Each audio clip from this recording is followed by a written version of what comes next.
Donc, je rappelle là déjà qu'est-ce qu'on a vu, si vous voulez. On a vu le schéma de la pile, d'accord?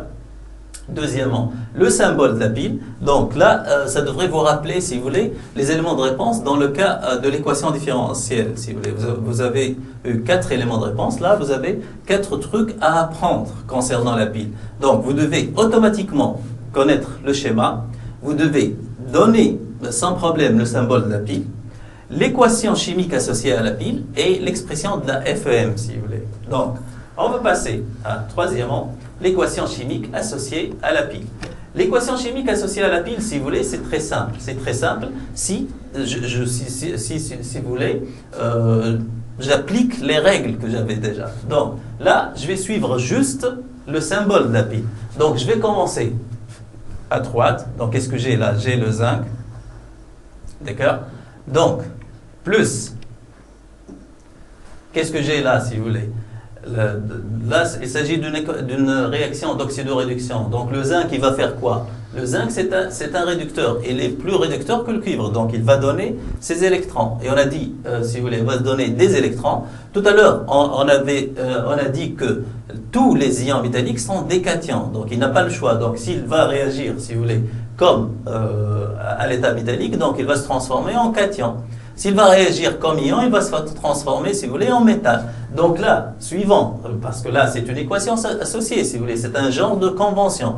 Donc là, je vais commencer par le métal qui se trouve à gauche, donc Zn. Donc là, automatiquement, je vais utiliser l'ion qui se trouve à droite, qui est le Ce2+.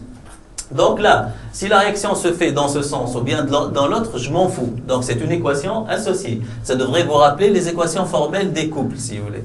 Donc là, si le zinc va se transformer, si vous voulez, ça va automatiquement donner Zn2+. D'accord?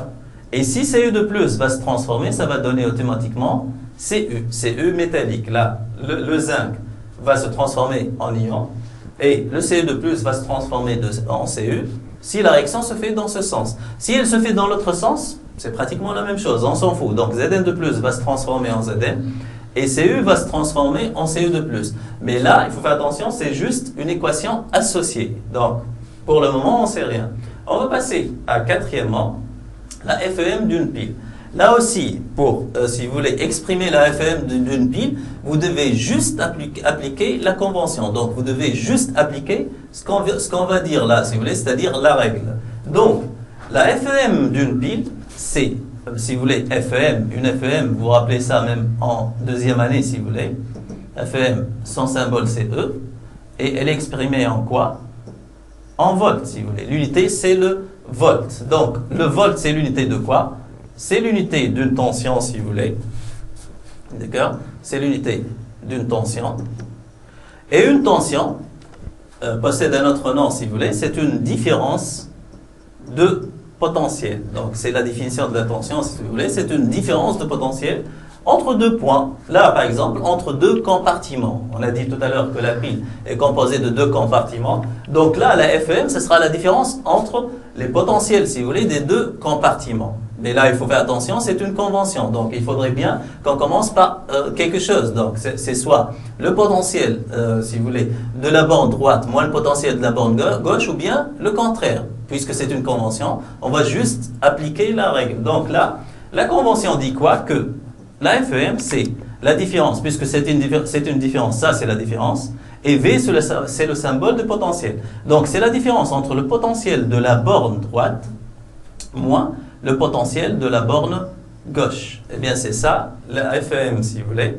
Donc, avec V borne droite, donc, si vous voulez, V borne droite, c'est le potentiel. Donc, c'est le potentiel. Donc, potentiel de la borne,